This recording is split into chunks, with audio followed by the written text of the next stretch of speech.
vernissage, une année de travail, une semaine d'accrochage et le bonheur de travailler avec ce qu'on appelle une commissaire d'expo qui prend le relais, qui découvre l'espace et les travaux qu'elle connaissait.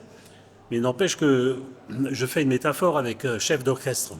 J'ai apporté des partitions et elle a dirigé cet espace. Et je suis très content du résultat. Je suis content que c'est pas moi qui ai choisi l'accrochage.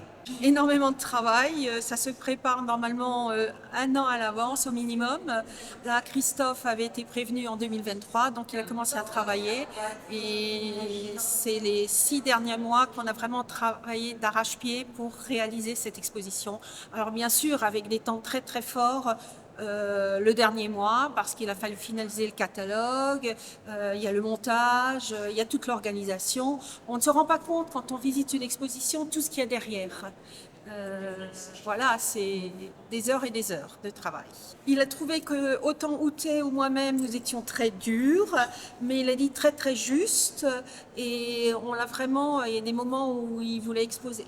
C'est ce qu'il disait, il a ramené les œuvres chez lui, il voulait exposer, mais vraiment que ce soit bout à bout les œuvres. Mais non, il faut laisser du blanc, il faut que ça respire, il faut mettre les tableaux en valeur. Et au fur et à mesure qu'on a commencé l'accrochage, puisqu'on avait prévu des plans de certaines œuvres dans les salles, ben, il y a eu beaucoup de changements finalement, et il s'est rendu compte que c'est vrai que un espace comme le nôtre n'est pas du tout pareil à une exposition dans une galerie, et que oui, vraiment, on avait raison, et il est très content du résultat.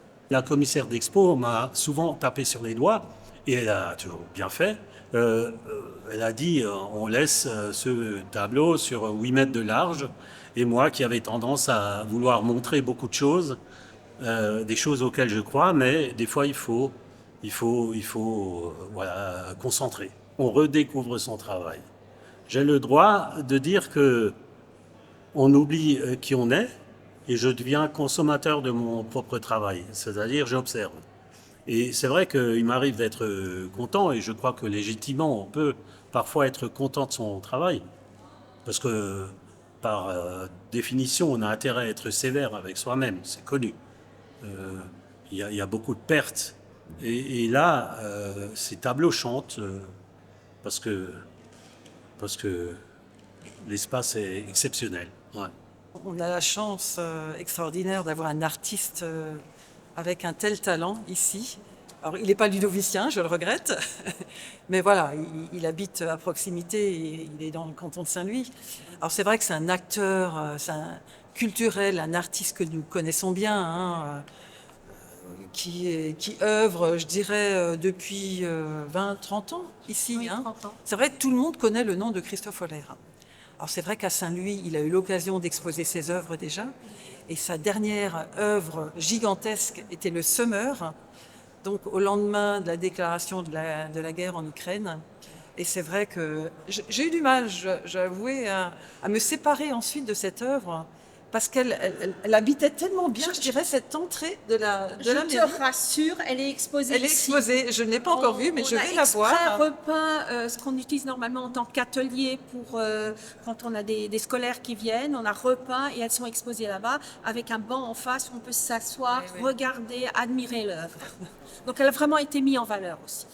À partir de 60 ans, souvent, on remet le film en arrière, on a des espèces d'effets nostalgiques, il y a des images d'enfance qui reviennent, et je mets ça en peinture. C'est pas mes personnages, c'est pas mon label, mais je crois que c'est mon langage. On est dans la forêt et je me fais un espèce de conte d'enfant que je fais revivre comme ça, perdu dans la forêt, l'angoisse d'être perdu. Et en même temps, en fait, on est dedans et on regarde dehors, à part cet arbre. Je veux dire, chaque personne qui visite ou qui voit les œuvres va éprouver autre chose. Certains vont trouver que c'est triste, d'autres que c'est vif, que ça vit. Voilà, ça c'est l'art. Hein. Personne ne le perçoit de la même façon. Je veux dire, quelqu'un dira oh ben, c'est un tableau super, l'autre dira pas du tout. Voilà. Et c'est ça l'art, c'est cette richesse qui se dégage des différentes œuvres d'art. Et je ne sais pas si vous avez vu en haut, là maintenant on parle que de Christophe, mais quand on voit le parallèle des travaux entre Raymond Weidelich et Christophe, on retrouve quand même des choses en commun. On peut dire, ben voilà, ils étaient sur la même longueur d'onde. Moi, je fais une proposition plastique. Le seul but étant de faire en sorte que ça soit le plus fort possible. Par exemple, ça peut être, au fond, tout ça, c'est banal. Tout est banal. Tu prends n'importe quel tableau. Un homme assis, un homme qui marche. Au fond, c'est... Voilà. En fait, je dépouille l'histoire.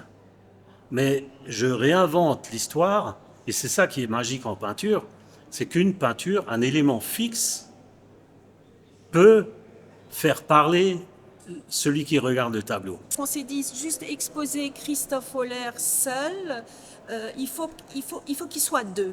Alors on avait plusieurs noms et finalement on s'est arrêté sur Raymond Weidelich.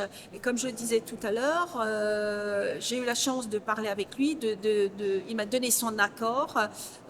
Bien sûr, c'est un accord verbal. On n'a pas eu le temps de signer un contrat puisqu'il est décédé entre-temps, mais on a repris les contacts avec sa femme qui a tout de suite dit oui.